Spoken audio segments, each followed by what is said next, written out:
Welcome to Not Milk Never Milk. Subscribe if you're lactose intolerant.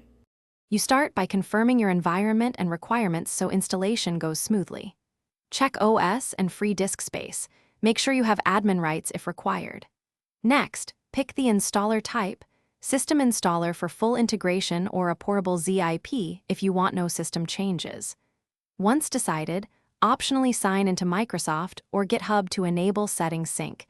This saves your themes and extensions. You're ready to download the correct package and move to installation. Don't skip the sync choice if you plan to use multiple machines. You run the installer and make conscious choices during setup, accept defaults for a quick install or customize path, and start menu shortcuts if you need CLI access. Once installed, launch Visual Studio Code and install essential extensions for your stack. Extensions add language support, linters, and Git enhancements. Then configure core settings. Pick a theme, set font size, choose your integrated terminal shell, and enable autosave or format-on save for consistent files. These practical choices speed development and prevent configuration friction later. You finish by opening your project folder, initializing Git if needed, and creating workspace settings or launch configurations for debugging.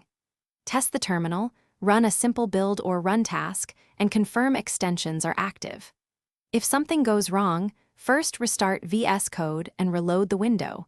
Make sure your antivirus or firewall isn't blocking files. Most stubborn problems come from conflicting extensions. Disable them selectively and check the developer tools console for error messages. If necessary, reinstall using the system installer to repair damaged components. Thanks for watching. If this was helpful, leave a like and consider subscribing. See you next time.